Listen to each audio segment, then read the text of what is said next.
이번에는 이제 제가 진로에 대해서 고민을 하다가 우리는 경험이라는 것을 통해서 성장하지 않을까라는 생각을 좀 하고 그 경험을 어떻게 해석할 것이냐에 대한 나의 태도가 아마 나의 진로를 많이 결정하지 않을까라는 생각을 좀 하게 됐습니다. 그 중에서도 우리는 어떤 실패, 무언가를 할 때 어쩔 수 없는 상황인 것 같아요. 실패는 당연히 있는 것이고 그 실패를 어떻게 재구성해서 내가 생각하고 또 배치할 것인가, 뭘 느낄 것인가, 뭘 찾을 것인가, 뭘 바라볼 것인가에 대해서 여러분들이 어떤 관점들을 가진다면 한층 더 성장할 수 있는 진로에 대해서 성장할 수 있는 기회가 되지 않을까라는 생각으로 진행을 하게 됐습니다. 시간이 조금 가고 있어가지고 요런 저도 많이 실패, 지금 경성 리틀 텔레비전 엄청 실패 많이 했거든요. 막 뭐 난리 났습니다. 뭐 하다가 뭐 방이 없어지기도 하고 네, 화면이 안 나오기도 하고 멘토님이 갑자기 나가시기도 하고 막 별일이 다 있었는데 그래도 돌아보니 또 실패했지만 계속 해보니 또 의미가 있더라고요. 여러분들도 여러분 삶에서 그런 실패들을 찾을 수 있으면 좋겠다. 그래서 생산적인 실패들을 여러분들이 좀 할 수 있으면 좋지 않을까. 도전하고 실패하는 것만으로 효과가 있다. 실패를 많이 하면 더 높은 문제 해결력을 가질 수 있다. 라는 그런 생각을 가지고 많은 실패들을 도전하셨으면 좋겠다라는 생각을 합니다. 자, 실패의 재구성 본격적으로 오늘 굉장히 또 모시기 어려운 멘토님을 모셨습니다. 정말 제가 또 어떻게 저희 선생님들의 부탁을 또 해가지고 또 TV에도 나오시고 굉장히 많은 책도 쓰시고 또 유튜브도 지금 또 운영을 하고 계셔가지고 아까 오늘 앞서도 설명 그 영상을 보셨겠지만 제가 그 책 하나 있었어요. 30번의 직업을 바꾼 남자 이런 책이 있었는데 여기 적혀있죠. 여기 화면에 네, 포스트에 나와 있는데 신은 실패를 통해 위대한 자를 단련시킨다. 젊은이들의 무릎팍도사라고 하십니다. 인재개발연구소 대표, 작가, 커리어 코치이신 정철상 멘토님을 모셔볼 건데요. 여러분들 우리 어떻게 멘토님을 모시는지 기억하고 계시죠? 자, 이제 지금쯤이면 이제 뭐 어떻게 하면 되는지 아실 건데 제가 한번 기다리고 있어요. 좋습니다. 마이크를 켜고 있군요. 좋습니다. 마이크를 이제 켜고 있습니다. 네, 좋습니다. 마이크를 켜시고요. 우리 멘토님을 또 맞이하는 거니까 우리 캠을 한번 켜주시면 너무 좋을 것 같습니다. 지금 캠을 한번 켜주시면 너무 좋을 것 같은데 혹시 캠을 켜고 손이라도 이렇게 최혁신 역시 최혁신 바로 또 켜셨습니다. 네, 좋습니다. 네, 또 캠과 마이크 한번 켜보세요. 한번 켜보세요. 그냥 뭔지 모르겠는데 한번 켜보시고 한번 외쳐보세요. 그럼 이상하게 느낌이 옵니다, 여러분들. 제 말로 설명하지 않겠습니다. 한번 느껴보시면 됩니다. 자, 마이크도 켜셨고요. 네, 캠도 켜셨고 좋습니다. 자, 하나, 둘, 셋 하면 멘토님을 한번 만나보도록 하겠습니다. 자, 하나, 둘, 셋! 네, 방울! 방방방. 물레 방아. 네, 여기 난리 났습니다. 지금 여기 팬클럽인가요? 네. 멈췄어. 네네, 여기까지 해주시면 됩니다. 방아 여기까지. 네. 멘토님, 네, 이야기 진행해 주시면 될 것 같습니다. 네, 시작해 보겠습니다. 언뜻 보는데 너무 부끄러워서 유튜브 원래는 영상을 링크 달라고 하길래 제가 다른 링크를 드릴까 하다가 제 링크를 좀 드렸습니다. 다시 보기가 좀 부끄러운 그런 부분이 있었는데요. 또 막상 들어보니까 울컥하는 그런 부분도 개인적으로는 있는 것 같네요. 오늘 여러분에게 정말 열정적인 여러분 학교 선생님 그리고 학교 학생 여러분 보니까 너무 반갑고 또 즐거운 마음이 있습니다. 실패를 주제로 한다라고 해서 그건 내 거야 내거 내주세요 이런 생각을 했었습니다. 그래서 주제를 달라고 하셔가지고 제가 이 주제를 줬는데요. 여러분 이 주제가 신은 실패를 통해 위대한 자를 단련시킨다. 어디선가 듣지 않았나요? 이게 원래 세네카가 한 말입니다. 세네카는 뭐라고 이야기를 하느냐면요. 신은 시련을 통해 위대한 자를 단련시킨다. 그러니까 이 시련과 역경이라는 단어를 제가 실패라는 단어로만 이렇게 바꿨습니다. 제가 사용하는 모든 이미지는 픽사베이라는 무료 이미지 사이트고요. 여러분들도 나중에 발표 수업 하실 때나 어떤 프로젝트 하실 때도 다 무료로 이용하실 수가 있고 이미지 출처를 밝히지 않으셔도 괜찮습니다. 제가 이 사이트 홍보하는 건 아니고요. 그래서 이미지 그렇게 쓴다라고 밝히고 오늘 강의 들어가 보겠습니다. 제가 최대한 좀 진솔하게 제 실패 경험담을 최대한 솔직하게 말씀드리도록 하겠습니다. 오늘의 목표는 여러분의 열정 온도를 1도 올리는 것이 제 목표입니다. 자, 여러분 이 1도의 차이가 무엇보다도 정말 중요합니다. 어떤 차이가 일어날까요? 불을 끓게 만드는 99도와 100도의 차이는 이 1도의 차이가 만들어냅니다. 내 삶의 성장을 이끌어내는 1도의 차이를 오늘 여러분 느껴보시기 바랍니다. 행복과 불행 어떤 차이가 있을까요? 성공과 실패 어떤 차이가 있을까요? 저는 대단한 그렇게 큰 차이가 없다라고 느꼈습니다. 어렸을 때는 엄청나게 부자나 재능이 있거나 그런 친구들만 성공한다라고 생각했습니다. 그런데 인생을 살아보니까 그 대단한 것이 아니라 내 삶의 1도의 각도를 바꾸시고 내 삶의 1%의 성장을 이끄는 힘, 이 1도의 힘이 너무나 중요하다. 정말 종이 한 장 정도밖에 차이 안 나는 그 차이가 엄청난 차이들을 만들어낸다는 것에 대한 믿음을 여러분이 가지셨으면 좋겠다. 이런 생각이 듭니다. 자, 저는 누구보다도 많은 실수와 실패를 겪어서 성장한 사람 중에 한 사람입니다. 아무리 돌이켜봐도 제가 어떻게 오늘날 이렇게까지 성장할 수 있을까?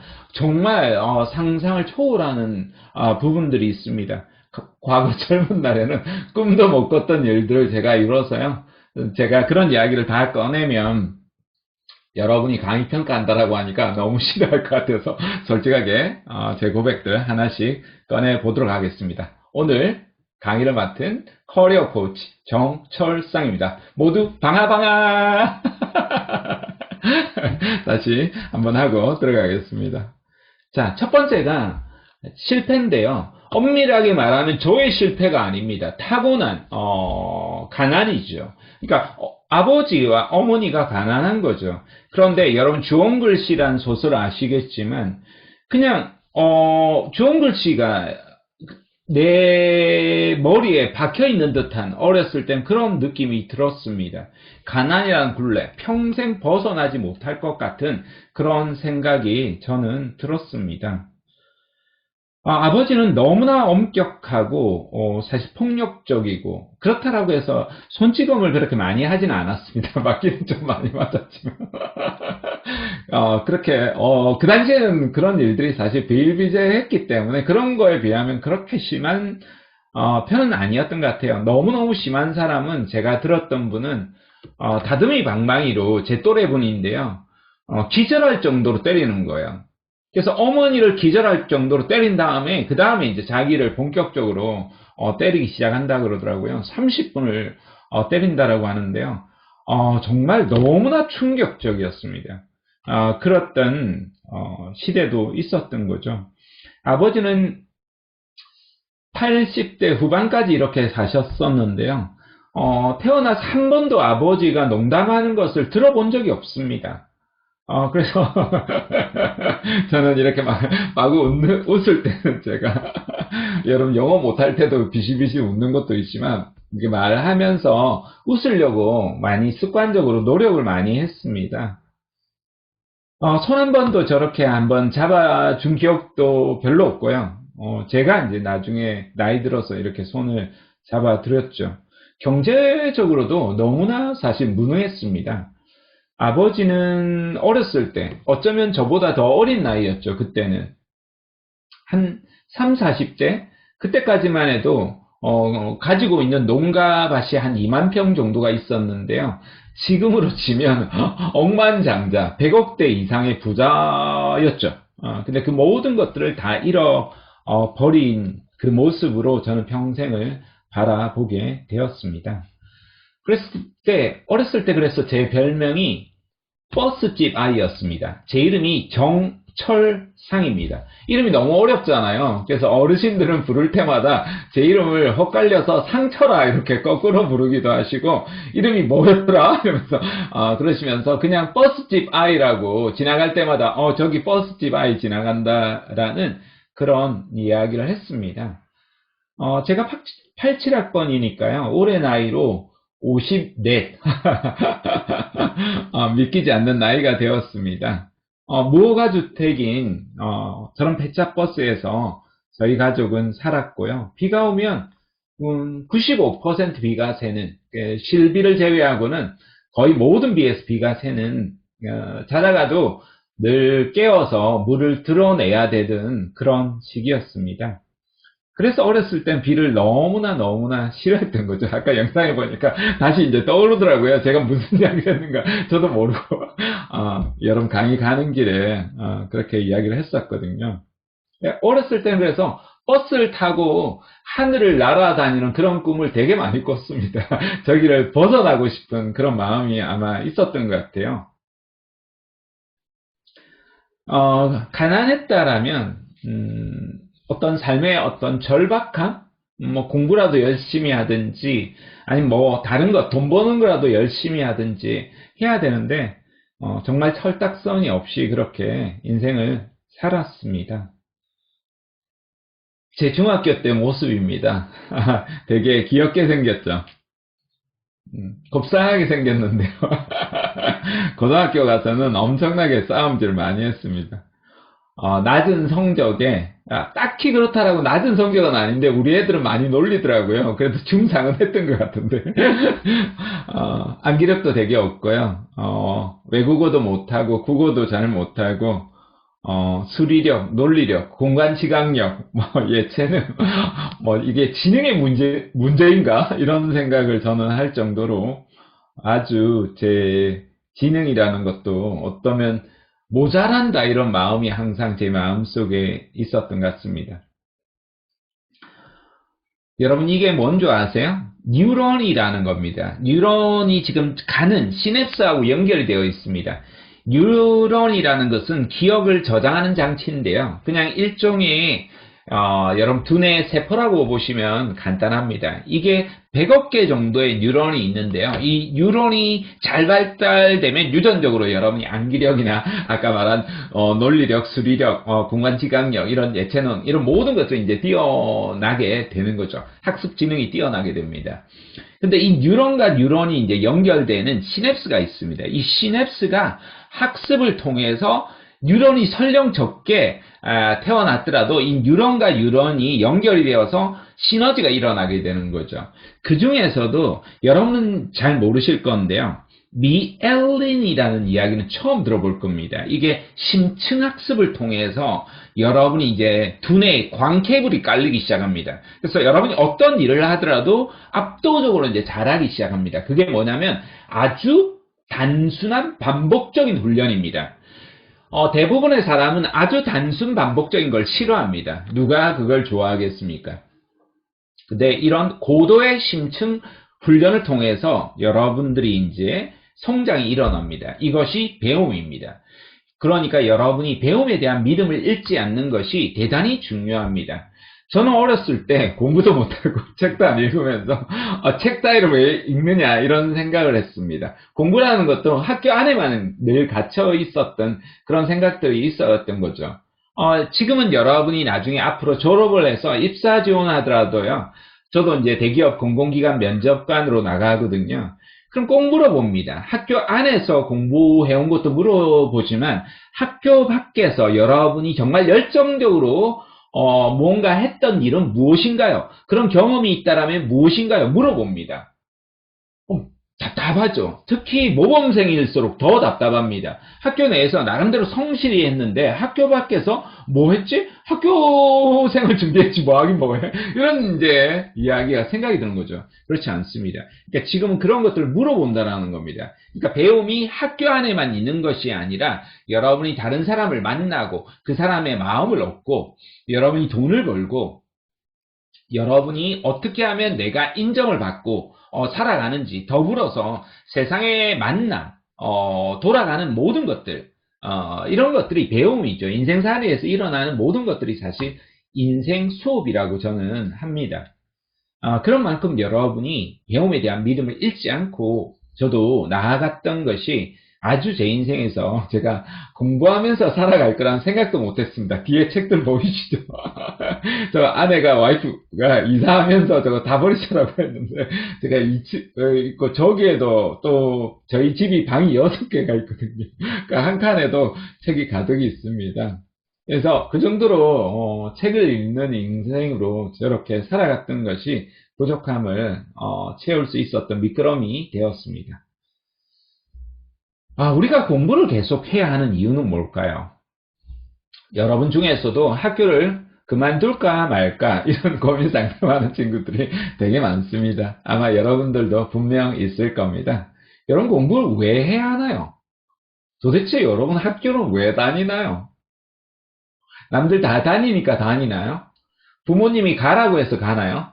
여러분 나이가 이제 20살이 넘어서 성인이잖아요. 도대체 왜 공부를 해야 하나요?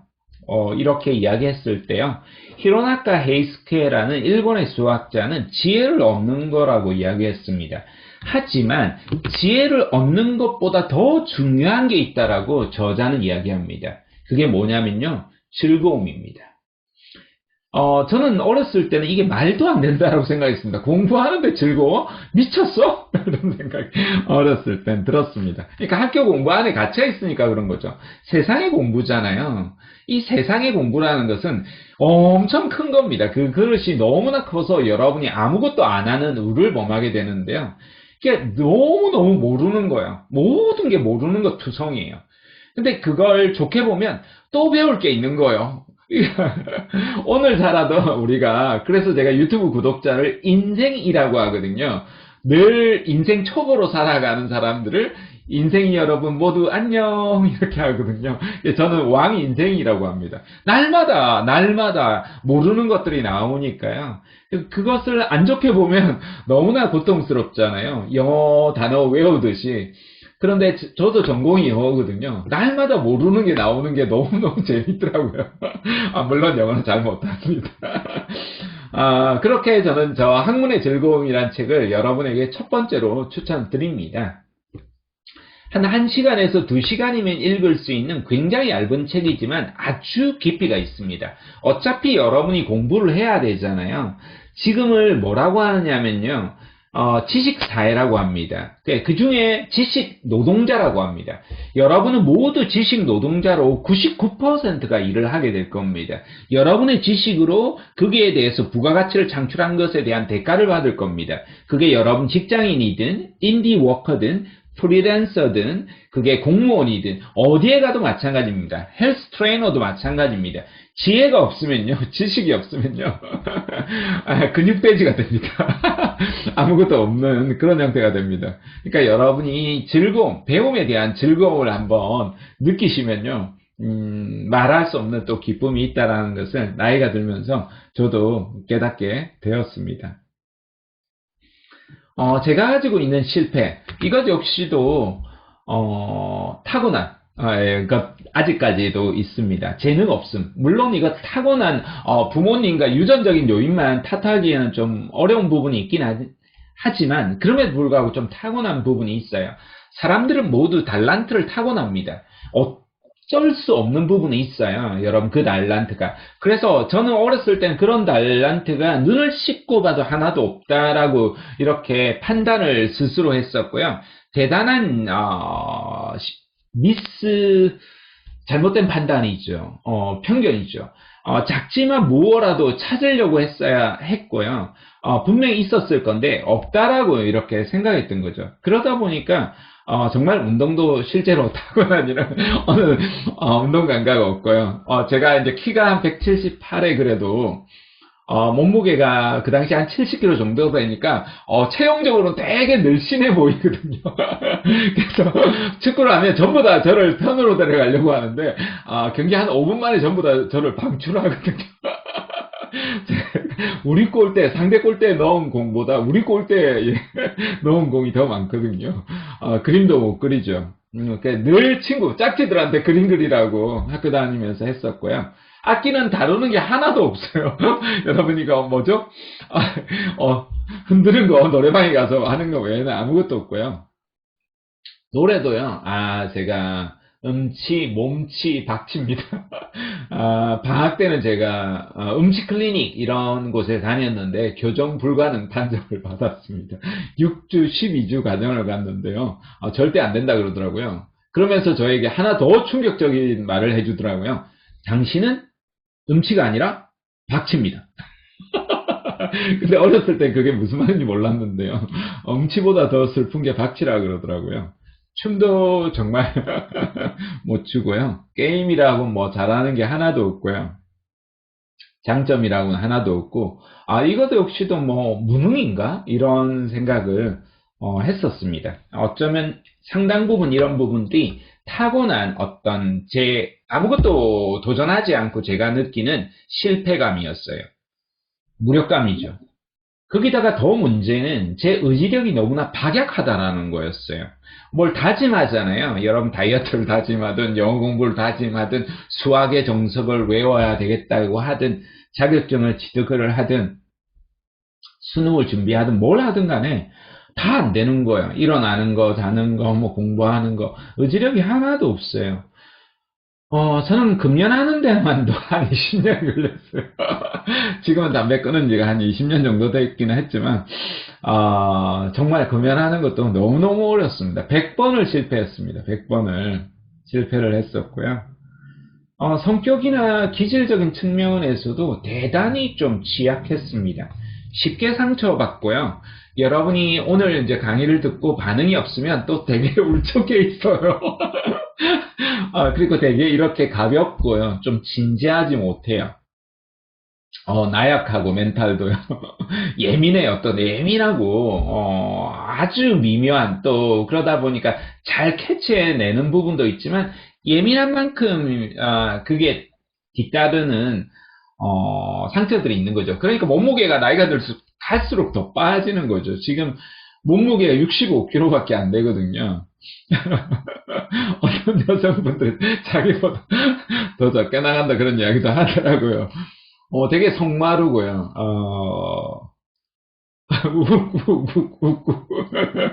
오늘도 저기 가는데 갑자기 가는 길에서 정상으로 저 횡단보도 길을 가는데 빵빵 빨리 가라고 이렇게 하니까 욱 가더라고요. 아직도 그런 기질적인 취약점이 좀 많습니다. 그렇게 저는 제 마음에 사실 1도 관심이 없었습니다. 사실 어렸을 때는 제가 어떻게 보이는가 이런 것에만 관심이 있었죠. 이 학생들한테 잘 보이고 싶은 그런 마음이 있잖아요. 친구들한테 잘 보이고 싶은 그런 마음, 허세와 허언증이라고 하잖아요. 그런 것들 했었고요. 당연히 뭐 다른 사람 마음도 관심이 없었죠. 제 마음도 관심이 없으니까 그렇게 상처도 주기 했고요. 그러다 보니까 저 역시도 삶에서 성장을 못했죠. 그래서 저는 심리학을 특히 좋아했습니다. 그래서 심리학 책을 한 200여 권 정도 책을 읽었었고요. 한 40대 중반의 상담사분이 코칭 대학원을 가고 싶다라고 저한테 이메일을 보내오셨더라고요. 그래서 제가 대학원도 좋긴 하지만 스스로 한번 저는 자신이 원하는 주제에 대해서 코칭을 그렇게 하고 싶다. 여러분이 원하는 주제도 마찬가지예요. 어떤 일의 전문가가 되고 싶다라면요. 여러분 취업을 잘하고 싶다라면 그 관련한 주제를 100권을 읽어보세요. 저는 그것이 석박사 하기보다도 어떤 면에서 보면 훨씬 더 좋다라고 이렇게 표현할 수가 있어요. 왜냐하면 석사나 박사 과정은 정해놓은 커리큘럼을 따라가야 돼요. 하지만 이건 내가 스스로 오제를 설정해서 만들어 나가는 거잖아요. 지금의 기업들은 뷰카 시대라고 하거든요. 변동성, 모호성, 불확실성이에요. 너무나 빠르게 변화하는 거예요.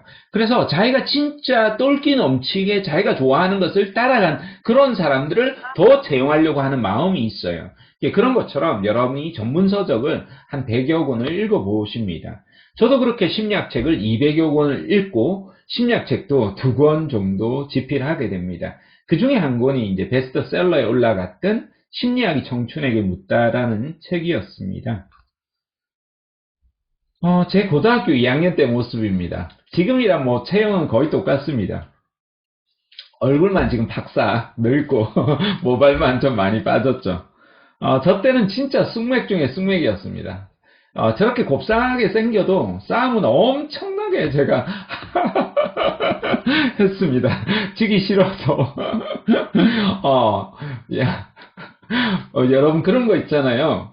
작은 강아지가 더 소리 지르듯이 건드리고만 건드리면 막 폭발해가지고 막 죽을 듯이 싸웠거든요. 그러니까 더러워서 안 건드리는 겁니다. 뭐 일진이라고 하나요? 뭐 그때는 일진 그런 거는 없었지만 어쨌든 뭐 재수하고 들어오고 뭐 싸움하기 좋아하는 애들도 저를 잘 안 건드렸어요. 몇 번 제가 얻어 터져도 끝까지 치고받으면 지도 맞거든요.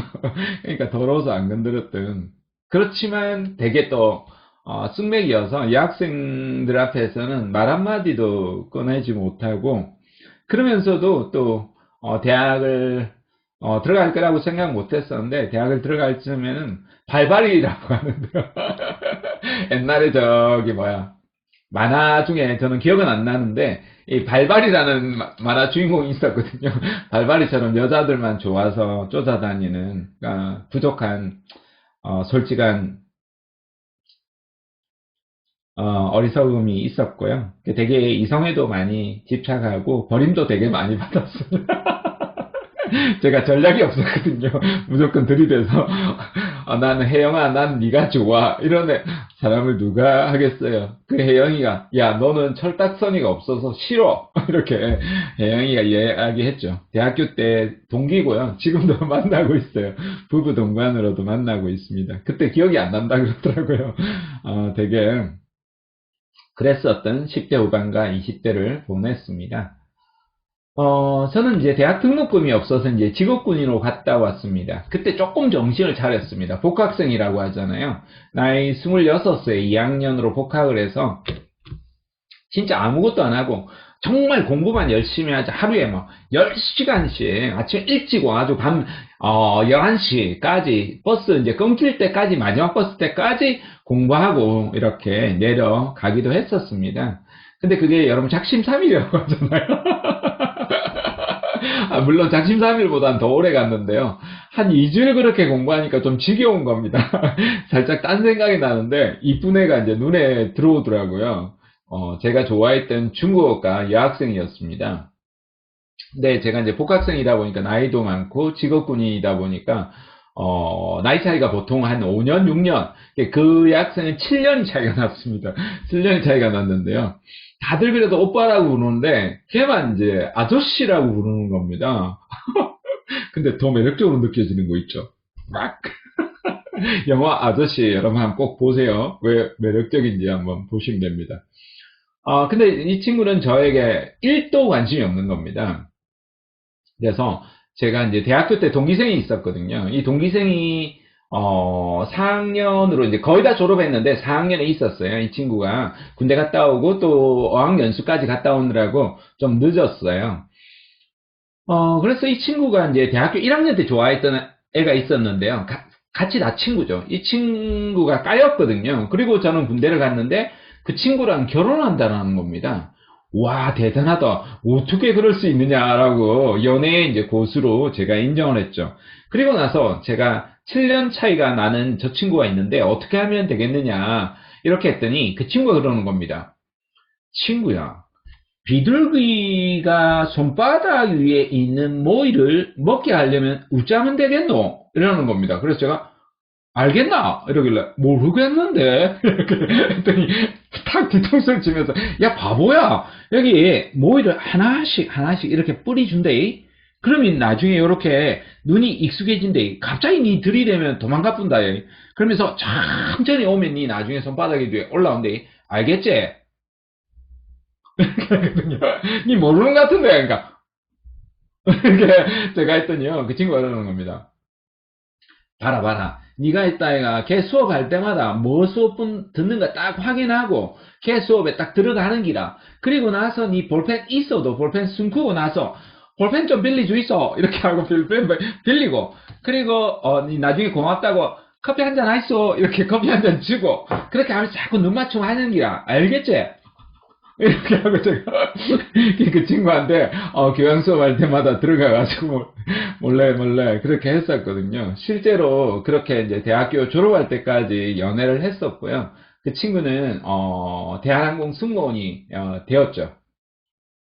저는 이걸 이제 비둘기 모의 이론이라고 합니다. 여러분 각자가 지금 원하는 게 있잖아요. 그게 돈이든 이런 이성 친구든 취업이든 성공이든 행복이든 인생의 그 어떤 것이든 여러분이 원하는 것이 돌아올 수 있도록 만들어야 돼요. 그게 무조건 들이댄다라고 되는 게 아니에요. 전략을 가지고 내가 그렇게 될 수밖에 없도록, 취업이 될 수밖에 없도록, 나를 사랑할 수밖에 없도록, 내가 성공할 수밖에 없도록, 내가 행복할 수밖에 없도록 만드는 것이 무엇보다 중요하다는 겁니다. 저는 이것을 비둘기 모의 이론이라고 합니다. 제가 그 여학생에게 여러분 도서관에 가면 가득 한 1000명씩 있잖아요. 대도서관에 가면. 그럼 장미꽃을 한 송이 딱 꽂아 놓는 거예요. 언제든지 배고프구나, 아저씨 보고 싶구나 하면 와. 그러면 내가 장미 한 송이를 꽂아 놓을게. 그럼 책 위에 장미 한 송이가 꽂혀 있는 자리는 그 천석 중에 유일하게 제 자리밖에 없거든요. 그러면 이 친구가 항상 저를 찾아왔었던 그런 기억이 있습니다.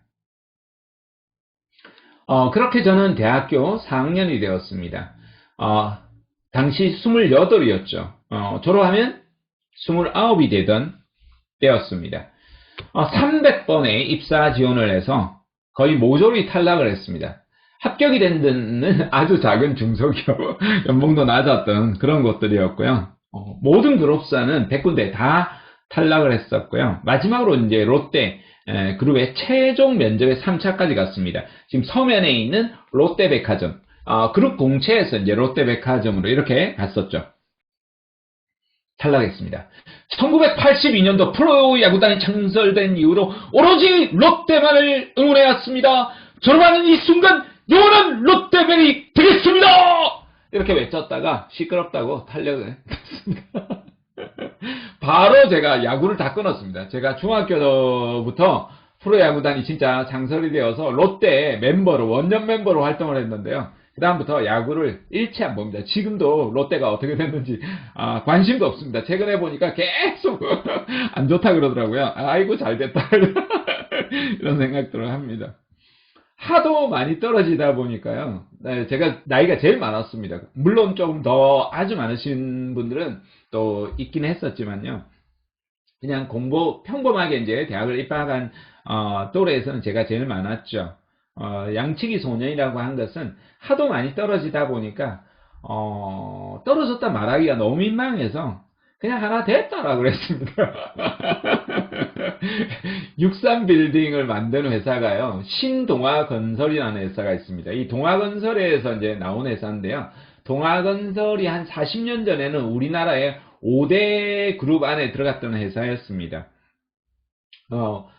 딱히 또 우리 학교에서 그 당시에 이제 최종 면접으로 올라오는 학생들이 없어서 거짓말하기 좋았죠. 그래서 무조건 됐다 이렇게 거짓말 양치기 소년으로 그냥 했었던 그런 기억도 있습니다. 스펙도 부족하고 그 당시에 이제 입사 전략도 너무나 부족했던 것 같아요. 그냥 그룹에 가고 싶은 거죠. 야구를 너무 좋아하니까 무조건 롯데 그룹에 가겠다라고 했던 거죠. 아니죠. 롯데 정보통신을 가겠다든지, 롯데 백화점을 가겠다든지, 롯데 유통을 가겠다든지, 이런 식으로 전략을 정하고 그쪽에 업종을 공부를 해야 되는데, 두루뭉술하게 삼성 가고 싶다, 현대 가고 싶다, SK 가고 싶다, LG 가고 싶다, 이런 식이죠. 그 그룹의 계열사에서 어디를 정확하게 타겟팅 하는지 보고 업종이라는 걸 봐야 되는데, 그래서 제가 이제 탈락을 하게 됩니다. 젊은 날 제가 가지고 있었던 3가지 진로 믿음입니다. 첫 번째, 평생 나는 한 군데 직장을 다닌다. 의리 없이 여기저기 옮기지 않는다. 둘째, 죽었다 깨어나도 영업직은 안 한다. 셋째, 공무원은 절대 안 한다. 이런 제가 목표를 가졌습니다. 그런데 제가 대학을 졸업하고 들어갔던 첫 번째 직장이 지금의 KNN, 당시에는 PSB라는 방송국이었습니다. 방송국이 처음으로 이제 하는 창립 멤버로 이렇게 들어갔습니다. 사실 이제 정규직이 아니었고 프로덕션 소속의 외주직 기자로 제가 직장 생활을 했습니다. 그렇게 한 2년을 했는데요. IMF가 닥치면서 구조조정을 당한 겁니다. 한 장의 해고 통지서를 받았죠. 보름 후에 모든 것을 정리하고 나가야 된다라는 이런 해고 통지서였습니다. 얼마나 큰 충격이었는지요. 제가 태어나서 받아본 충격 중에서 가장 큰 충격이었어요. 그냥 누군가가 해머로 제 뒤통수를 쳐서 그냥 다 날아가 버린 듯한 그런 느낌이었어요. 아무 그냥 생각이 없더라고요. 그때 처음으로 제가 교통사고를 냈습니다. 한 번도 제가 운전하면서 지금까지 30년, 40년, 30년 동안 사고 난 적이 없었는데, 그날, 처음으로 제가 뒤에서 추돌 사고를 했을 정도로 되게, 또 운전도 그 당시엔 좀 못했기 때문에 한 부분도 있겠죠. 충격이 되게 많이 컸습니다. 그렇게 저는 불안정한 직장 생활을 하게 됩니다. 잦은 이직을 하게 되었습니다. 제가 87학번인데요. 그 당시에는 우리나라가 고도성장기입니다. 지금은 사실 일자리 자체가 극도로 사실 적고 여러분들이 대단히 이제 불리한 위치에 있는 것이 사실입니다. 그렇지만 향후 한 5년에서 10년 정도가 지나고 나면 여러분이 좀 풀립니다. 그때까지 여러분 스펙을 쌓거나 다른 걸 쌓으면 절대 안 됩니다. 이때 떨어지는 과실들이 있는데요. 이 과실들을 여러분이 제대로 먹으려고 한다면 경력을 쌓는 것이 최고로 좋습니다. 그런데요, 저는 그 당시엔 조금만 열심히 해도 지방대학교 학생들도 대기업 들어가는 것이 그다지 어렵지 않았던 시대였습니다. 그런데 저는 좋은 직장을 그렇게 못 가게 되었고, 불안한 직장 속에서 해고와 또 급여가 밀리거나 이런 여러 가지 이유들 때문에 잦은 이직을 하게 됩니다. 자, 여러분, 저는 지금까지 직업을 몇 가지 정도 가져봤을까요? 앞으로 여러분은 직업을 지금 몇 가지 정도 가질 것 같습니까? 한국인은 평균 직업을 몇 가지 정도 가질까요? 미국인은 평균 직업을 몇 가지 정도 가질까요? 보통 물어보면 여러분이 2가지, 3가지 정도 이야기를 합니다. 그런데요, 한국인이 벌써 평균 7가지에서 10가지 정도, 많게는 15가지 정도가 평균 가질 거라고 합니다. 서양은 평균 10가지에서 20가지 정도 직업을 가진다라고 합니다. 평생에 걸쳐서. 왜냐하면 지금은 이제 앞으로 신입직 시장이 아니라 경력직 채용 시장 중심으로 옮기게 됩니다. 그렇게 저는 직업을 어쩔 수 없이 많이 가지게 되었고요. 그래서 제가 쓴 책이 30번 직업을 바꿔야만 했던 남자였습니다. 그러니까 제가 바꾸고 싶어서 바꾼 게 아니라 바꿔야만 했던 남자. 출판사에서 바꾼 남자라고 쓰다라고 이렇게 하는 건 아닙니다. 저는 어쩔 수 없이 바꿔야만 했습니다. 그렇게 해서 바꿔야만 했던 남자라고 책을 썼죠. 제 인생의 전반부는 정말 어쩔 수 없이 바꿔야만 했기 때문에 바꿨습니다. 근데 제 인생의 중반부부터는 제가 이제 원해서 직업을 바꾸기 시작합니다. 지금 밑에 볼딩으로 밑줄 친 부분은 제가 지금 동시에 가지고 있는 직업입니다. 그러니까 제가 가지고 있는 직업이 지금 36가지 직업을 거쳤습니다. 최근에 올해 중순에 모델을 지원했는데요. 방송 CF 모델 지원했는데 탈락을 했습니다. 안 그랬으면 37가지 직업이 되었을 건데요. 또 도전할 겁니다. 영화에도 엑스트라라도 한번 도전해 볼 겁니다. 그러니까 새롭게 끊임없이 도전하는 거예요. 지금 저기에 가지고 있는 직업이 저렇게 있어요. 제가 많이 교수직을 할 때는 동시에 대학에 4군데 동시에 교수로도 이렇게 활동을 한 적이 있습니다. 저 정규직 교수 제안을 받았지만 제가 거절할 정도로 제가 훨씬 더 많은 일들을 하고 있었기 때문에 이제는 그만큼 자신감이 생겼습니다. 그래서 요즘은 저를 프로 엔잡러 이렇게 하더라고요. 사람들이 많이 부러워하더라고요. 그래서 엔잡러, 예전에는 저를 정말 정신없는 인간으로 이렇게 봐줬었는데요. 시대가 그렇게 또 많이 바뀌지 않았나 이런 생각이 듭니다. 이런 잦은 이직 경험이 저에게는 엄청난 핸디캡이었습니다. 젊었을 때는. 그런데 돌이켜보니까요, 이것이 제가 취업 진로 전문가로, 커리어 코치로 이렇게 활동을 하는데 엄청난 자산이 되었습니다. 그 당시에는 이런 직업이 있지도 않았습니다. 그러니까 이런 직업을 제가 또 새롭게 자리매김하게 된 거죠. 두 번째가 제가 죽었다 깨어나도 영업직은 안 한다. 남한테 아쉬운 소리 못 한다. 이렇게 생각을 했었거든요. 그렇게 방송국에서 구조조정 당한 후에 전부 다 안 되는 겁니다. 입사 지원하는 데마다 다 안 되고 저는 미국을 가려고 했었습니다. 어차피 뭐 안 되는데 영어라도 제대로 하면 학원 강사라도 할 수 있지 않느냐 이런 생각 때문에 미국 가려고 했죠. 근데 가만 생각해 보니까 그냥 도피하려고 한다라는 생각이 드는 겁니다. 돈도 없는데 미국에 가서 도대체 어떻게 무엇을 하겠다는지 아무런 계획도 없이 그렇게 있었던 거죠. 그래서 입사 지원을 본격적으로 한번 해봅니다. 혼자 제가 여행을 하고 얻은 깨달음이 있어서 한번 무작정 한번 도전해보자. 그래도 안 된다라면 그때 미국을 가자 이런 생각을 했었거든요. 무작위로 이제 입사 지원을 했고 모조리 다 탈락을 해서 그때부터 이제 영업직까지 지원을 하게 되었습니다. 그때 제가 봤던 한 기업의 채용 공고문이었습니다. 신문에 저렇게 나 있었습니다. 작은 신문 기퉁이에 이렇게 나 있었는데요. 외국계 회사인데 경력직 기술 영업직을 채용하는 겁니다. 전기전자학과 출신이어야 되고요. 전기전자 관련 경력이 3년 이상 있어야 되고 토익은 850점 이상, 해외 연수 경험이 있어야 되고 제2 외국어가 가능하고 영업 유경험자 우대를 하고 성실하고 도전적이고 운전면허 일종 보통을 소지해야 된다는 거예요. 하나도 해당이 안 되는 거예요. 딱 하나. 운전면허 소지자. 저거만 해당이 되는 겁니다. 제 당시에 스펙이 이랬습니다. 영어는 전공을 했죠. 전혀 다르죠. 인문계열이죠. 관련 경력은 전혀 없고요. 토익은 전공이 영어인데 800점이 안 돼요. 해야도 잘하는 게 아니고 보통 수준이에요. 해외 연수 가본 적 없어요. 해외 경험도 하나도 없어요. 나이 30대까지 한 번도 가본 적 없어요. 제2 외국어는 뭐 그냥 스터만 가봐서 못해요.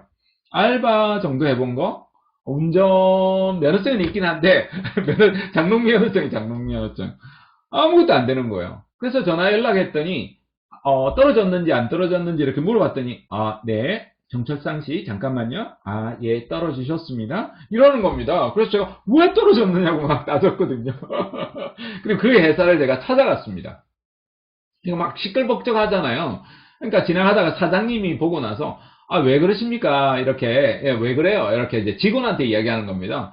이분이 떨어졌는데 오지 마라고 하는데 여기 회사까지 와서 지금 자꾸 이렇게 어거지를 피웁니다. 라고 하는 겁니다. 그래서 그 사장이 이력서 한번 봅시다 하고 이력서를 딱 이렇게 들고 이렇게 보는 겁니다.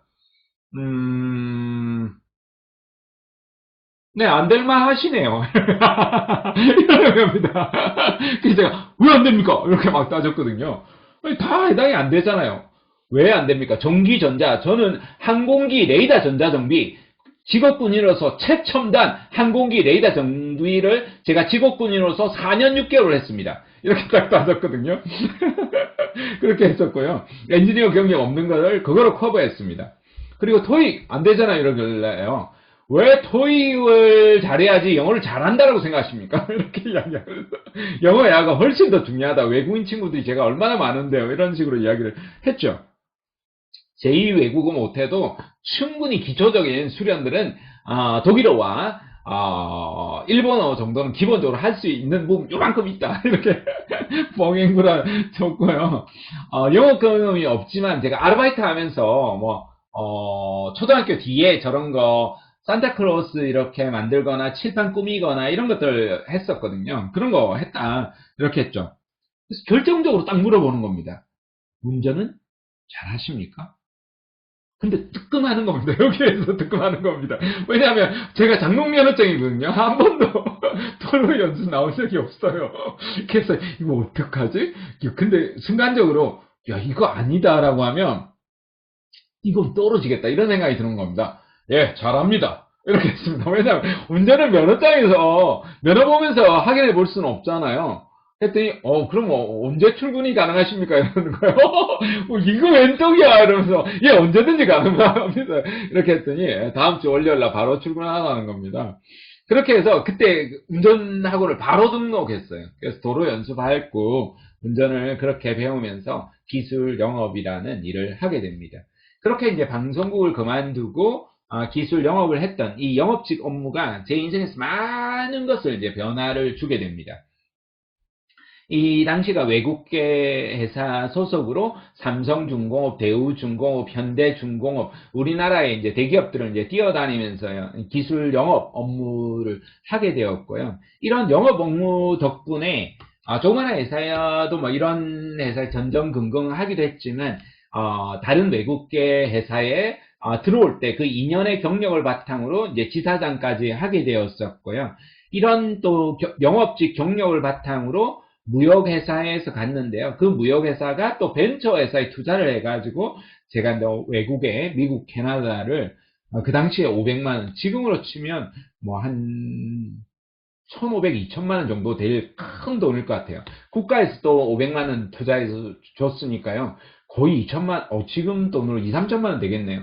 그렇게 보름 정도 가기도 했었습니다. 지금까지 그래서 영업을 절대 안 해야지 했던 제가 영업직, 거친 영업직은 몇 가지 정도 될까요? 제가 한번 체크를 해봤습니다. 영업직 관련한 거 이 36가지 중에 해당이 되는 거 보니까 무려 관련한 직종이 25개가 되는 겁니다. 그러니까 그 정도로 영업직에 유관한 부분들이 많다라는 겁니다. 자, 이게 제 인생에서 얼마나 도움이 됐는지 제가 조금 말씀드리고 쉬는 시간 드릴게요. 그러면 여러분이 궁금한 것들을 또 채팅창으로 올려주시면 제가 그거 읽고 여러분 답변 드리면서 시작하도록 하겠습니다. 제가 심리학이 청춘에게 묻다 이 책이 한 7만 부 정도 팔린 책이고요. 그 정도면 요즘으로 치면 베스트셀러입니다. 근데 이 책을 제가 어떻게 썼냐면요. 출판사에 전단지를 달라고 했습니다. 전단지 만들어가지고 손바닥만한 전단지를 만들었어요. 책 홍보를 KTX를 타면 먼저 가는 겁니다. 15분 전에 여러분 15분 되면 이제 승차하잖아요. 저는 꼭 25분 전이나 20분 전에 미리 가가지고 출발지 서울이나 이제 부산에서 주로 많이 타니까 거기 타면 1호차부터 쫙 다는 겁니다. 18호차까지 다 까는 겁니다. 제가 여러분 저자가 그렇게 한다라는 생각 해보셨습니까? 한 번은 이제 승무원한테 붙들려가지고 뭐 하는 겁니까? 이러길래 덜썩 앉아가지고 잡채 뭐가 있는지 이렇게 보고 있는 겁니다. 이렇게 이야기할 정도로 근성이 있는 거죠. 절대 포기하지 않고요. 어떤 일이 있어도 끝까지 한번 해보려고 하는 근성을 영업직을 하면서 배웠습니다. 이것이 제 삶에서 많은 부분에 영향을 끼쳤고요. 실제로 지금은 여러분 자본주의 사회에서는 공급이 넘치기 때문에 끊임없이 이걸 소비를 유도하는 영업, 마케팅 관련한 직종이 필요하고요. 최고로 이제 스펙을 안 따지는 곳들이 이 영업 마케팅 직종이에요. 그러니까 여러분 모두가 그 나름대로 절대 아니다 이렇게 생각할 필요가 없다라는 거예요. 마지막으로 세 번째가 물론 강연이 지금 끝난 게 아니에요. 아주 많이 남아 있어요. 1부 마지막이라는 뜻입니다. 공무원은 절대 안 한다. 제가 이렇게 다짐했었던 첫 번째 이유는 제가 공부를 못하고 특히 시험 치는 걸 너무 못하기 때문에 안 하려고 하는 부분이 있었고요. 두 번째는 너무 깝깝해서 그렇게 사무직으로 있는 것 자체가 재미없다라고 생각해서 안 하려고 했었고요. 세 번째로는 좀 보수적인 그런 측면들이 싫어서 안 했던 부분이 있었죠.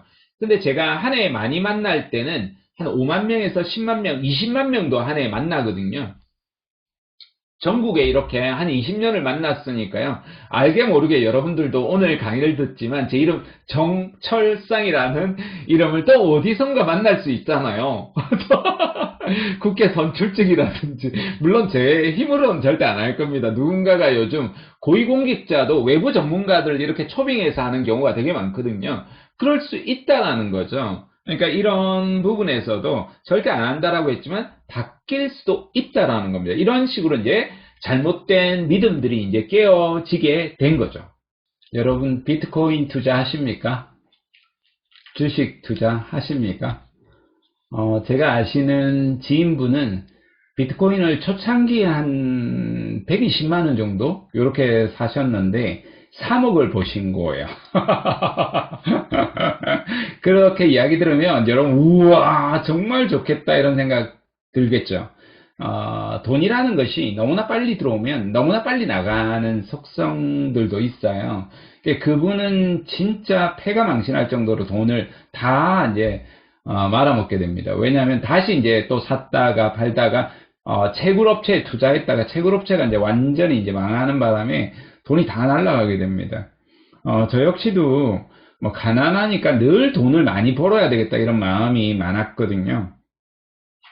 그러면서 직장 생활하면서 3잡, 4잡도 이렇게 뛰곤 했었습니다. 그때 이거 그런 걸로는 푼돈으로는 돈이 안 되겠다 이렇게 싶어서 주식 투자를 했었고요. 그것 때문에 가지고 있던 그동안 모아놨던 그 모든 돈들을 오히려 반대로 다 잃어버리게 되었습니다. 그러니까 늘 어머니한테도 아내한테도 뻥앵구라만 이렇게 치기만 하고 실제로는 되게 경제적으로도 어쩌면 아버지처럼 무능해져 가는 제 모습을 보게 되었습니다. 정말 그러고 나서는 뭐 돈 된다 이런 것들은 오히려 공짜다 이런 건 뭐든지 다 오히려 반대로 다 거절하게 되었습니다. 가장 큰 투자는 그런데 투자하는 것보다는 나 자신에게 투자하는 것이 가장 최고의 투자다라는 것에 대한 믿음을 가지게 되었고 오로지 내가 성실하게 일을 해가지고 거기에서 전문 역량을 발휘로 하는 것이 오히려 더 큰 돈은 제가 못 벌긴 하겠지만 그럼에도 불구하고 충분히 보통 사람이 버는 것 이상은 벌 수 있겠다 이런 확신이 들었습니다. 그 당시에는 확신은 없었지만 그렇게 해보겠다 이렇게 다짐을 했고 그것이 나중에 시간이 흐를수록 확신이 이렇게 들었습니다. 저는 열심히 정말 일을 해서 나중에 전문 경영인이 되었습니다. 그때 제가 그 전에 있었던 회사가 이게 이제 벤처 바람이 한참 불 때 코스닥에 상장을 해서 주가가 이제 폭등을 하면 제가 가지고 있는 스톡 옵션이 폭등을 하면 그 당시에 100배, 300배씩 오르니까 이게 매덕이야 이러면서 엄청나게 헛된 바람이 있었던 거죠. 헛바람이 있었는데요. 결국은 그 회사가 그렇게 성장하기엔 좀 무리가 있겠다 이런 생각을 했죠. 그리고 나서 급여도 안 오르는 그 회사에서 신입 직원보다 더 낮은 급여를 경력 9년차의 과장이었었는데요. 안 되겠다 싶어서 이직을 했고 본부장으로 이직을 했고 그 회사에서 열심히 일해서 사장 자리까지 올랐습니다. 이 회사를 정말 키워서 제가 상장사 CEO가 되겠다 이런 큰 포부를 가졌죠. 그때 회장님이 그래도 이 회사가 작은 회사긴 했지만 대기업으로 분류되어 있던 회사였거든요. 직원 수가 좀 워낙 많아서요. 그 회사에서 회장님이 뻥뻥 저를 제일 아끼는 임원으로 이렇게 자랑도 많이 해주시고 칭찬도 많이 해주셨는데요.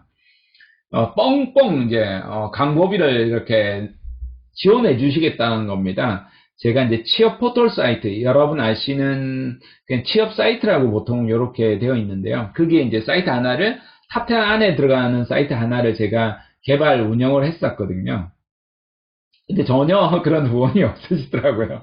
아무 원도 없는 상황에서 결국은 그 사업을 실패할 수밖에 없었고요.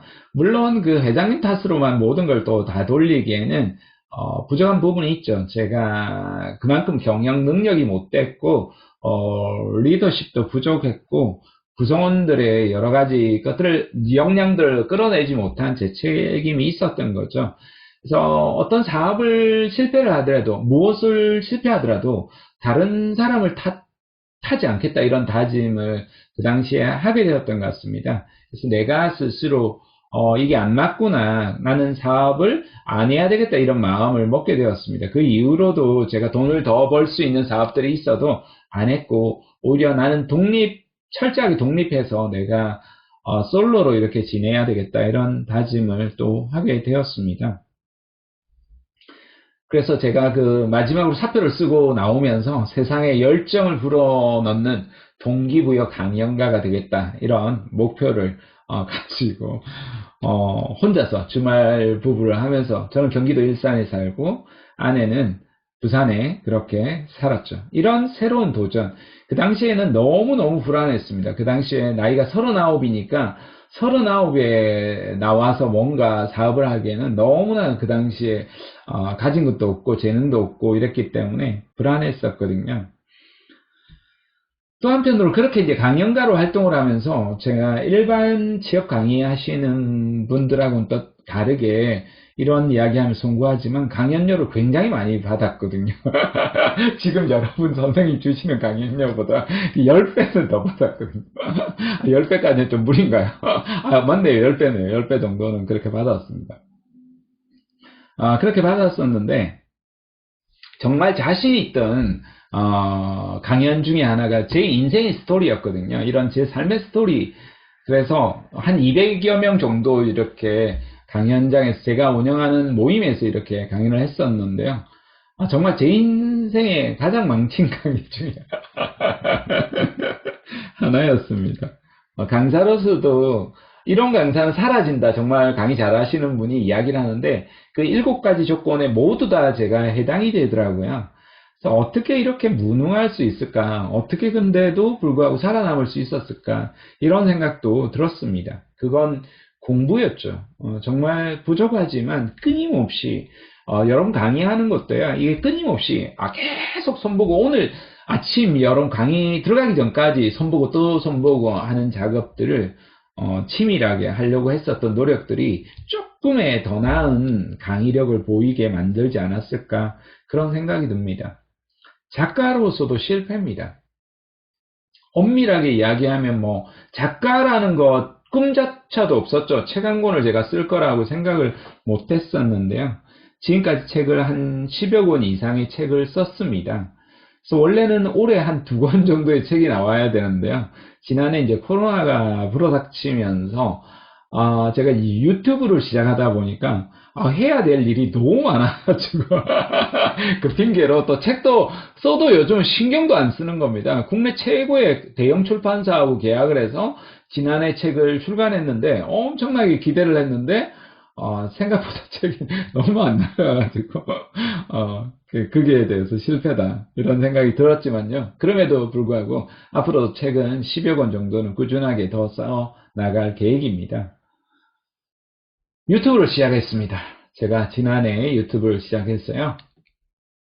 정말 잘못 운영을 했습니다. 뭣도 모르고 예전에 한 8년, 9년 전에 제가 개설한 유튜브를 그대로 썼는데요. 새롭게 시작해서 새롭게 써야 되는데 전혀 그렇게 하면서도 정말 조회수도 너무 작고요. 구독자 수도 너무 작은데 어떤 사람은 그래도 엄청 그 정도 많은 거라 그러더라고요. 한 1400명 정도 있습니다.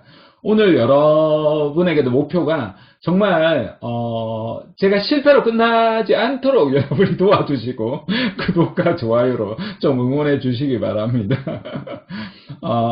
원하신다면 제가 강의록은 물론 다 드릴 거고요. 상담도 다 해드리도록 하겠습니다. 그런데 제가 유튜브도 보시면 지난해 4월에 시작했죠. 본격적으로 시작한 거는 실제로는 한 가을 정도가 됩니다. 실제로 그전에는 했던 방송을 그냥 잘라서 올린 거고 실제로는 그러니까 실제로 한 1년밖에 안 된 거죠. 근데 여러분 영상 올린 걸 보세요. 260개를 올렸어요. 260개를. 그러니까 이렇게 영상을 허접한 거라도 여러분이 한번 올려보세요. 이틀에 하나씩 올릴 수 있는지 한번 올려보세요. 그 쉬운 작업이 아닙니다. 굉장히 어려운 작업이거든요. 제가 할 수 있는 게, 재능 없는 제가 할 수 있는 게 그냥 꾸준한 거예요. 꾸준하게 밀고 가는 힘이죠. 그러니까 뭐 초창기에 유튜브를 했더라면 훨씬 더 그 당시에 개설했을 때 계속했더라면 구독자 많았겠죠. 지금 뭐 90만 명 된 친구도 있고 한데요. 꾸준한 거죠. 여러분도 마찬가지 뭘 하든 간에 그렇게 해야 되지 않을까. 그래서 저는 그러니까 정말 여러분보다 더 낮은 자세로 유튜브 운영하려고 하고요. 신입사원이라는 마음으로도 운영하려고 합니다. 저는 남편으로서도 사실 실패감입니다. 까칠하고요.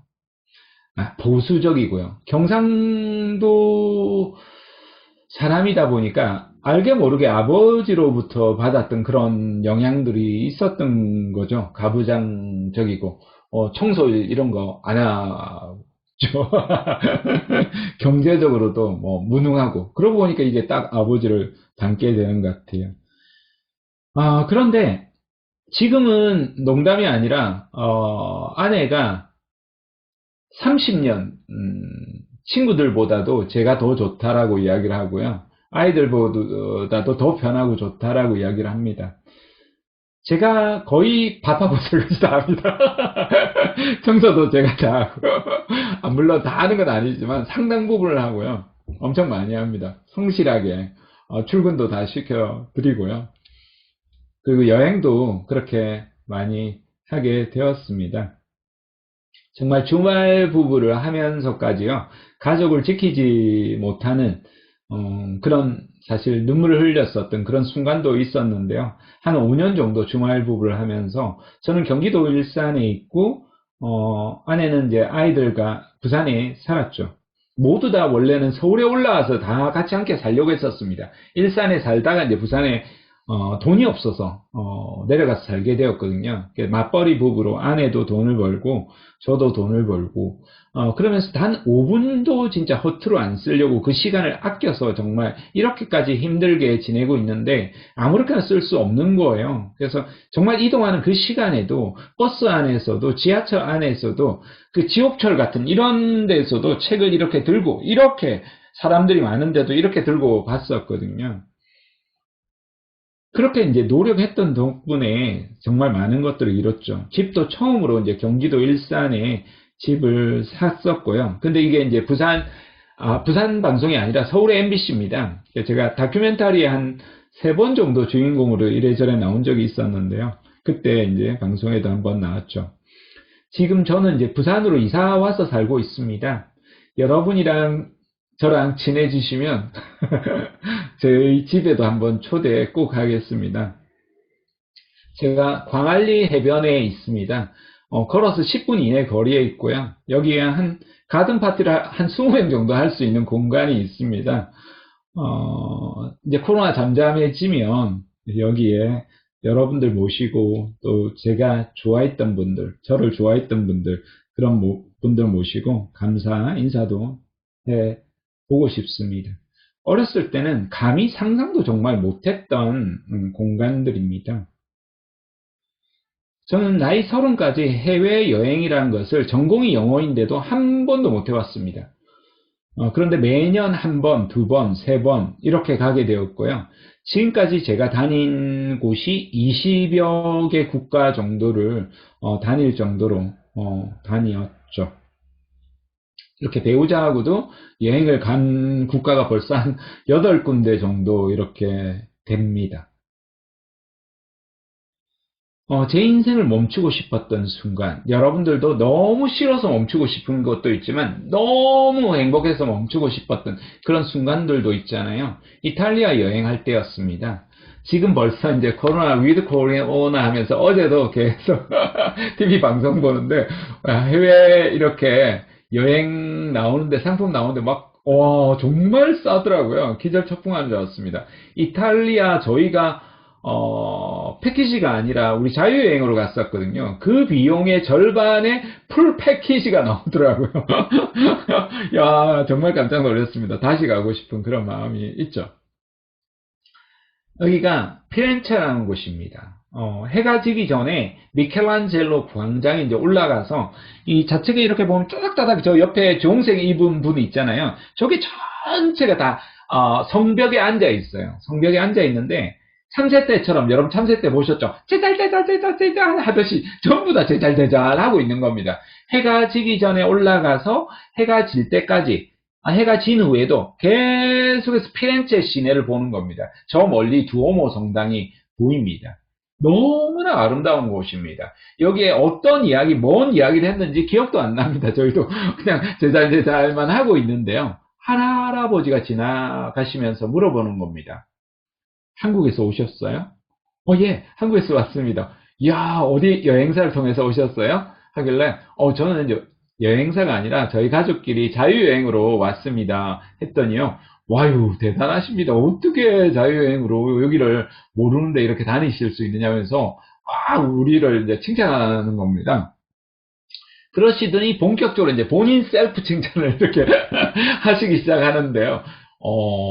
제가 봤을 때 칭찬받아 마땅한 할아버지셨어요. 그 할아버지가, 가족들하고 19명이 이렇게 오셨다라는 거예요. 가족여행을. 근데 그 비용을 할아버지가 다 대셨다라는 거죠. 그것만 해도요, 이때가 비용이 정말 비쌌거든요. 그리고 이제 차량을 25인승을 렌트해서 19분이 이제 타고 다니셨다는 겁니다. 저랑 한참 그렇게 이야기를 하다가 보니까 한 분이 깃발을 들고 장인어른 이제 가시죠 이러면서 가는데 마치 여행사에서 오신 것처럼 가족들이 주르륵 따라가더라고요. 야, 그 모습 보면서 야, 나도 저런 멋진 할아버지가 되어야겠다 이런 생각도 들더라고요. 여러분 역시도 좀 아직은 젊지만 그런 먼 미래까지도 한번 바라볼 필요가 있지 않을까 그런 생각도 꿈도 못 꿨던 이탈리아 여행을 하면서 그런 생각이 들었습니다. 아빠로서의 실패입니다. 아내도 당신이 국내 최고의 진로 전문가라는데 애들 좀 신경 쓰지? 이러면서 그래서 이야기도 했었고요. 부끄럽죠. 그런데 저는 제가 뭐 바깥에서 진로 전문가지, 교수지, 작가지, 강연가지, 집에 와서까지 그렇지는 않지 않습니까? 저는 아빠로서의 역할을 충실하려고 했었습니다. 그래서 우리 아빠는 요리사라고 이런 시도 아이들이 지어주긴 했었는데요. 경기도 상권에 살 때였습니다. 그 단칸방에 살 때였었는데요. 방이 이렇게 하나죠. 사실상 하나. 두 개긴 한데 연결되어서 사실상 하나인 기어다닐 공간조차 없는 18개월 된 저 아이를 보면서 내가 이렇게 살아서는 안 되겠다 이런 생각이 들었습니다. 아버지를 원망했는데 내가 아버지보다 어쩌면 더 못한 삶을 살아갈 수도 있겠구나 이런 생각이 들었습니다. 최소한 내 아이에게 기회를 박탈하는 아버지는 안 되어야 되겠다 이런 다짐을 하게 되었던 거죠. 그래서 저 허름해 보이는 저 모습이 사실은 내면에는 아주 뜨거운 열정과 가슴 뛰는 꿈이 있을 때였습니다. 그 39의 사표를 던지고 나와서 내가 세상의 동기부여 강연가가 되겠다는 이런 목표를 가지고 정말 주말부를 하면서 면도도 안 하고 혼자 살면서도 아침 6시에 일어나서 밤 12시까지 치열하게 글 쓰던 시기였었거든요. 그렇게 이제 주말부를 했던 것들이 제 인생에서 많은 것들을 바꿨습니다. 제가 강의를 하다 보니까요. 너는 똑바로 하세요? 이렇게 물어보시는 분들이 가끔 있어서요. 부끄럽지만 저희 집을 잠깐 한번 보여드리겠습니다. 제가 비전 책을 2권을 썼는데요. 워크숍을 많이 해도 집에서는 한 번도 안 해봤던 거죠. 그래서 2016년도에 우리 가족도 새해를 맞이하는 워크숍을 하자 이렇게 했더니 초등학교 지금 4학년 딸 표정 보십시오. 뭐 이따위 걸 하냐 우리 집에서 이런 표정으로 울적해 있잖아요. 그리고 나서 이 아이가 근데 발표를 하는데 달라지는 거예요. 왜냐하면 가족들이 모두 집중하거든요. 집중해가지고 이야기 들어주고 하니까 좋아서 이제 하는 거예요. 그리고 이제 벽면에 붙여가지고 자기 이제 비전 보드를 벽면에 붙이고 피드백 해주는 겁니다. 그렇게 2017년도 이렇게 촛불 시위가 있었을 때 우리가 촛불을 들고 했었고요. 2018년도에도 그 다음에도 했었고요. 2019년도에도 당연히 했었죠. 지난해 2020년도도 했었고요. 당연히 올해에도 할 겁니다. 벽면에 이렇게 싹 다 붙여놨는데요. 아내가 이사하면서 싹 다 떼가지고 따로 이렇게 정리를 했고요. 늘 우리는 이렇게 새해를 맞으면서 합니다. 다 스스로 하도록 하지 억지로 저는 누군가 계획을 잡도록 하지는 않습니다. 그래서 여러분이 마지막으로 제가 드리고 싶은 이야기가 내 꿈이 뭔지, 인생 계획이 뭔지 한번 비전 보드를 연말이 다가오는 만큼, 연말이 아니어도 마찬가지입니다. 여러분이 꼭 만들어 보시기 권하는 차원에서 중간에는 여러분 비전이나 여러분 각오나 다짐을 이렇게 만들어 주시고요. 마인드맵식으로 만드시면 됩니다. 지금 모두 화면 캡처 하시거나 사진을 꼭 찍어 두시고요. 여러분 가족들과 사랑하는 사람들과 주변 분들과 꼭 한번 만들어 보시기 바랍니다. 이 사절지 정도면 굉장히 좋습니다. 사절지에 색연필하고 여러분이 마커펜 이렇게 해가지고 하시면 아주 예쁘게 만드실 수 있습니다. 출발점은 여러분 행복입니다. 여러분이 행복한 삶을 위해서 어떤 계획을 가지고 있는지 여러분이 출발해 보시고요. 그 다음에 10대 뉴스입니다. 매년 여러분들이 그냥 각자 먹을 거 기가 막히고. 오디오가 나오는군요. 나중에 오디오는 여러분 켜주시고요. 오디오 켜신 분들은 오디오 꺼주시면 감사하겠습니다. 그래서 매년 여러분 올해의 뉴스가 이렇게 방송에서도 나오거든요. 그러지 말고 여러분 개인적으로 인생에서 가장 중요했던 뉴스죠. 올해를 보내면서 뉴스를 한번 10대 뉴스를 선정해 보는 거예요. 나름대로 의미가 있었고 나름대로 도전했지만 실패했고 그 모든 것들을 다 써보는 거예요. 나의 10대 뉴스죠. 그렇게 써보시고 신년 계획을 이제 써보십니다. 내년도 계획을 여러분이 이제 월별 계획, 생애 계획까지 사실 써보는 거예요. 여러분 처음에 써보셨다면 저는 이제 다이어리에 주로 기록을 하긴 하는데요. 이렇게 신년 계획을 또 써보시고 그 다음 버킷리스트, 여러분이 가지고 싶은 거, 되고 싶은 거, 하고 싶은 거, 열심히 한 만큼 얻고 싶은 보상들도 써보십니다. 그리고 나서 여러분 취업 전략, 진로 전략, 어떻게 해 나갈 건지 취업 준비 전략들도 기록을 해봅니다. 그 다음 방해 요소가 있습니다. 인생에서 모두 완벽한 사람은 아무도 없습니다. 어렸을 때는 너무나 완벽해 보이는 친구들이 있거든요. 근데 그렇지 않습니다. 이걸 생애의 장벽이라고 하고요. 모두가 다 장벽이 오히려 좋아 보이는 사람일수록 장벽이 훨씬 더 큽니다. 그 다음에 이걸 진로 장벽이라고 합니다. 진로에서도 반드시 자기가 원하는 것들을 하는데 걸림돌이 있습니다. 그 걸림돌이 뭔지 확인해 보시고 제거할 수 있으면 제거하시고 제거할 수 없다면 감소라도 시켜야 됩니다. 아니면 다른 거라도 보완을 해야 됩니다. 이런 전략들을 여러분 수립해 보시고 마지막으로는 반드시 구체적인 실천 행동을 이렇게 작성해 보시면 신년 계획을 잡는데 아주 유용하게 여러분이 작성을 해 보실 수 있을 겁니다. 그리고 나서 여러분이 꼭 다짐을 하셔야 되는데요. 우리가 한때 수저론이 많이 회자가 됐었잖아요. 자, 여러분 학벌이나 경제력이나 집안이 모두 다 빵빵한 금수저가 있습니다. 근데 가난하고 재능도 없는 흙수저가 있습니다. 인생 역전이 가능할까요? 물어보면요. 대부분이 불가능할 것 같다라고 90%가 이야기합니다. 실제로도 요즘은 갈수록 역전이 어렵다 이런 이야기들도 많이 하죠. 저는 제 친구하고 한번 비교해 보려고 합니다. 제 친구가요, 수도권에 좋은 대학을 나왔고요. 이 친구는 군대도 면제를 받았습니다. 26살에 대학을 졸업을 했고요. 토익은 만점입니다. 전공이 영어가 아닌데 만점입니다. 네, 중국어도 가능하고요. 근데 옆에 보시면 어떻습니까? 저는 전공이 영어인데도 토익 800점이 안 되죠. 대기업 말재능도 없고요. 인기도 없었죠. 이 친구는 여자들한테 인기 좋았습니다. 고등학교 때도 인기가 좋았고 대학 때도 인기가 좋았습니다. 저는 29에 졸업했고 지방에 인문대, 그것도 야간 대학을 졸업했죠. 재산이 이 친구는 3, 40억 추정입니다. 왜냐하면 아버지가 숨겨놓은 재산들이 되게 많았어요. 땅 같은 것들 많이 숨겨놨었고요. 저희 재산은 제 재산이 3, 4천만 원이 아니라 우리 집 전체 재산이 3, 4천만 원이었습니다. 100분의 1이죠. 100분의 1. 키가 이 친구는 크고요. 장동건 스타일로 잘생겼습니다. 대기업 떡하니 정말 좋은 대기업에 정규직으로 연봉 3천만 원에 입사를 하게 되었고 전세계 출장도 가더라고요. 저는 연봉이 1200만 원이었습니다. 1200만 원. 친구의 반토막도 안 되는 거죠. 3년 후에 취업을 했는데도 불구하고 그렇다는 거죠. 그래서 이 친구랑 술 한잔을 했습니다. 뭐 늘 지금도 술 합니다. 저희 집에도 놀러 왔다 갔었고요.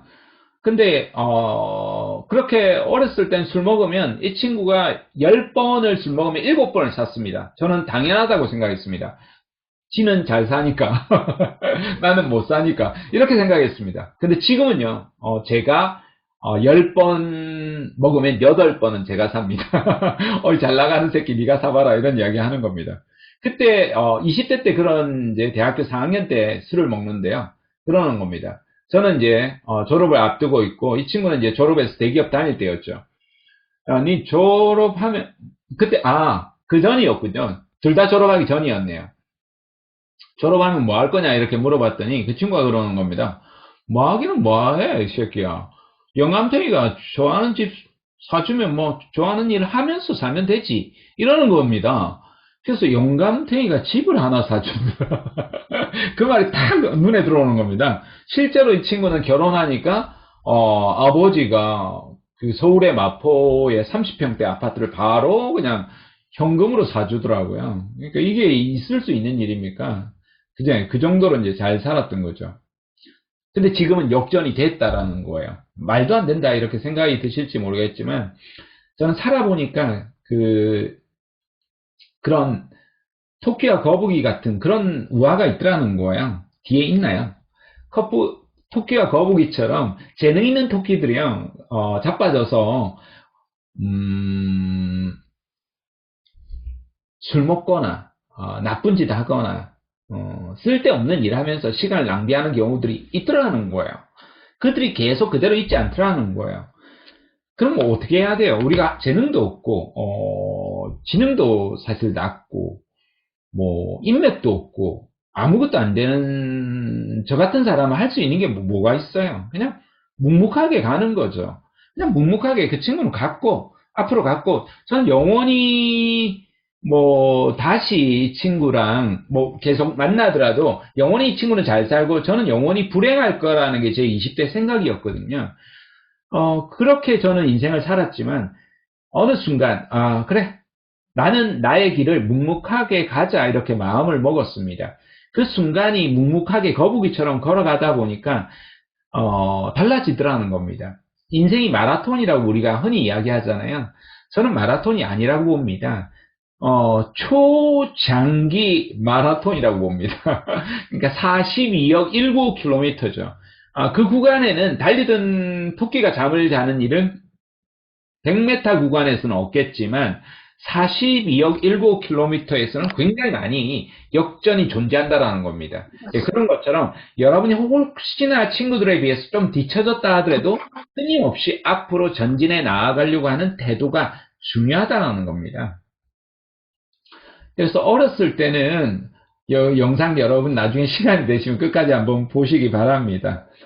우리가 태어나면 맑은 날이 좋잖아요. 그래서 맑은 날 계속 되길 원하지만 그러면 좋을 것 같지만 이제 농작물에도 그렇고 지구에도 그렇고 대단히 위험하고 안 좋은 거거든요.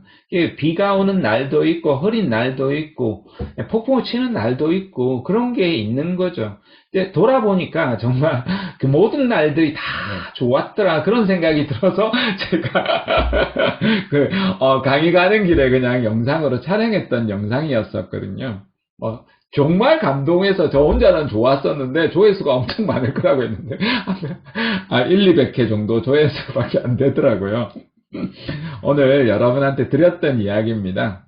그래도 저는 끊임없이 좋았던 이야기들, 제 인생의 깨달음들은 계속해서 전해가려고 합니다. 책으로, 영상으로 전해가려고 하는데요.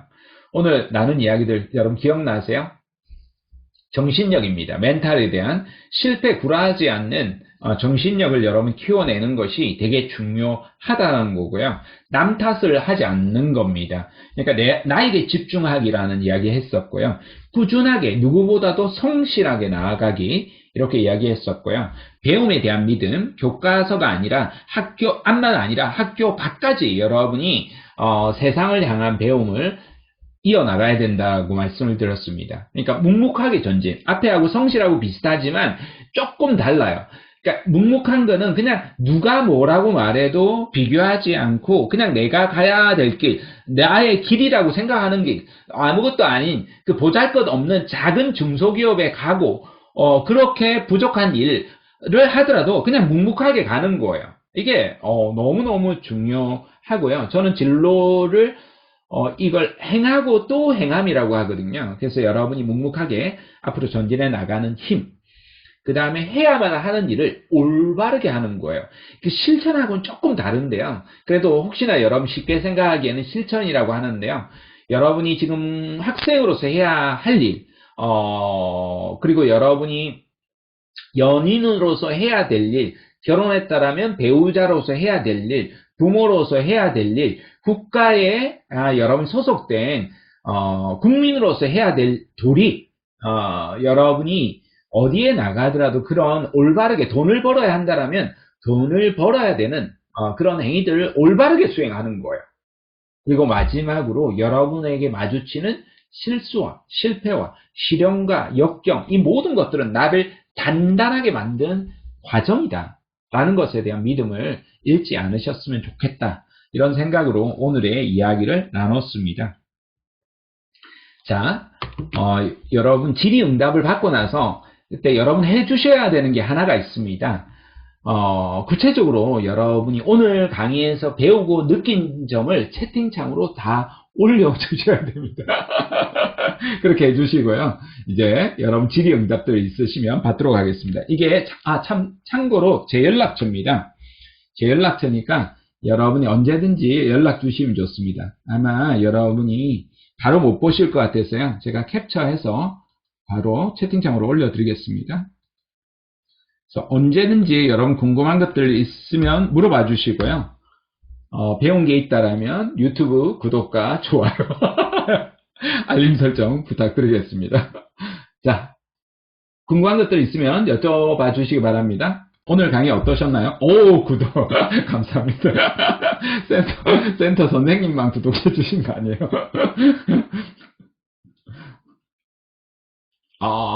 벌써 유튜브 주소 공유해 주셨네요. 못 봤네요. 오늘 강의에서 배우고 깨닫고 여러분이 실천할 행동, 저는 꼭 강의 마무리할 때 하거든요. 나 스스로의 다짐이 너무나 중요하기 때문에요. 그 다짐들 한마디씩 다 올려주시기 부탁드리겠습니다.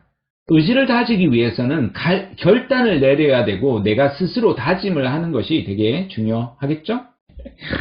많은 실패를 할수록 성장하게 되는 것 같다. 많은 실패를 경험해 봐야겠다.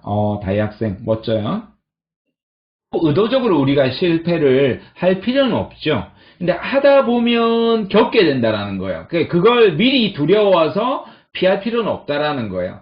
연애라는 것도 여러분의 특권이잖아요. 청춘의 특권이잖아요. 그러니까 좋아하는 이성에게 고백은 해볼 필요는 있는 거예요. 그런 것처럼 여러분이 도전해보자라는 거죠. 실패를 두려워하지 말자. 실패는 성공의 교과서라는 것을 깨달았다. 좋습니다. 네, 비공개로 해주셔도 되고 공개에 그냥 해주셔도 괜찮습니다. 실패가 두려워 경험하지 않는 나를 핑계로 안에 있었는데 강의하면서 제가 하고 싶은 게 실패를 하더라도 도전하지, 주저하지 말아야겠다. 내일 지구가 멸망할지라도 사과 하나 심겠다는 마인드. 좋습니다. 웃으실 때마다 좋은 에너지를 받는 것 같습니다. 덩달아 기분 좋아요. 감사합니다. 누구는 웃지 마라 이렇게 어르신들이 이야기하더라고요. 너무 가볍다고. 실패 결석 없이 해야 할 일, 묵묵하게 종료할 때까지 하기. 뭔가 실패할 것 같아서 시작하기도 두려웠는데 담대히 도전해봐야겠다. 삶을 바라보는 관점을 다시 생각할 수 있게 되었습니다. 다양한 활동에도 도전하고 부딪혀 보겠다. 좋습니다. 망설이지 말자. 실패를 하더라도 이겨낼 수 있는 용기를 가지고 살겠다. 이야, 여러분 강의 대충 아무도 안 듣는 것 같으니 좋습니다. 뭘 하든 묵묵하게 해나가는 것이 중요하다. 실패에 대한 관점을 새롭게, 그렇죠. 관점이 되게 중요합니다. 이거 다 저장해놔야 되는데. 깜짝 놀라겠습니다. 선생님, 이거 어떡하지? 이거 자랑해놔야 되는데. 컨트롤 P 해가지고. 제가 나중에 이거 해놔야겠습니다. 오늘 강의하고 나서 SNS에 안 올리려고 했는데 이거 자랑질 좀 해야겠다.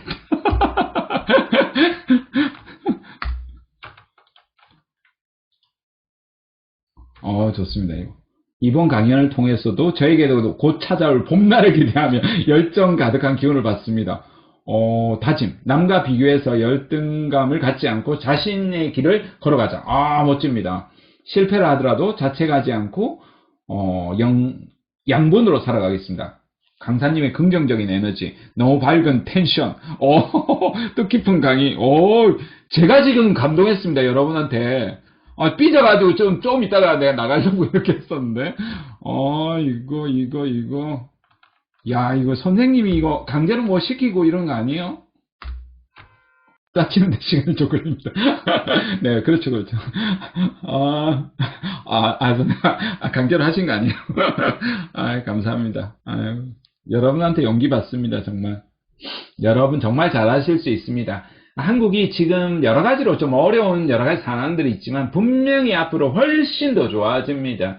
그 어려운 시기가 앞으로 5년입니다. 이 5년을 여러분이 현명하게 잘 견뎌야 되고, 이 5년이 여러분이 다른 게 아니라 역량을 키워야 됩니다. 전문 역량을 키워 나가시면 전부 다 과실을 다 따먹을 수 있는 시대가 도래합니다. 진짜입니다. 그런 관념으로 여러분이 하고 싶은 것들에 한번 과감하게 한번 도전해 보시고, 안 된다라면 아주 보잘것없는 일이라도 한번 시작해 보신다라면 여러분이 훨씬 더 잘해 나갈 겁니다. 지금 제 친구들 중에서도 공부 못했다라고 돈을 많이 버는 건 아닌데, 공부 못했지만 대인관계가 열정적이고 무엇이든 간에 부딪혀 나갔던 친구들이 글로벌 기업 CEO에서부터 매출액 100억대 이상의 기업들을 일구고 있습니다. 진짜. 그러니까 여러분들도 꼭 한번 해보시기 바랍니다. 이 정도면 제가 지금 배가 부릅니다. 아이고 배불러라. 오늘 밥 안 먹어도 되겠네. 좋습니다. 그러니까 이거 막 다 캡처해 놓고 있는데요. 일단 좋습니다. 감사합니다. 여러분 모두 다 잘 되실 겁니다. 자기를 믿고 한번 나아가 보시기 바랍니다. 어렸을 때 저는 제 자신을 못 믿었거든요. 부족하고 재능이 없기 때문에 못 믿었는데요. 그럼에도 불구하고 우리가 꾸준하게 나아간다라면요, 그 재능 있는 토끼들도 우리가 따라잡을 수 있으니까요. 힘 모두 내시기 바랍니다. 땅하땅야 이렇게 하고요. 선생님한테 마이크 넘기도록 하겠습니다. 또 저는 오늘 또 많은 것을 느끼고 또 저도 열심히 배울 것 같아가지고 너무 감사드린다라는 말씀을 좀 드리고 싶고요. 그럼 일단 멘토님 여기서 이제 보내드리려고 하는데, 여러분들 우리 마이크와 캠을 안 켜고 아까 이게 소감을 여러분 열심히 적어주신 것만큼 또 힘차게 방방하면서 멘토님 보내드렸으면 좋겠습니다. 오늘 배부르셔가지고 아마 저녁 안 드실 것 같거든요. 네, 그렇게 이제 생각을 하고 하도록 하겠습니다. 여러분들 마이크 한번 켜주시고요. 네. 마이크 켜고 캠도 좀 켜주시고요. 같이 인사하면서 마무리하도록 하겠습니다. 자, 지금 마이크 저 켜지고 있습니다. 축축축축 켜지고 있고요.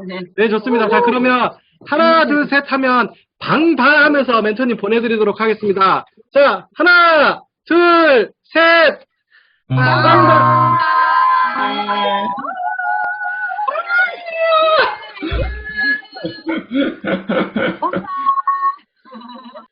자, 여러분들. 고맙습니다. 네, 감사합니다. 네네.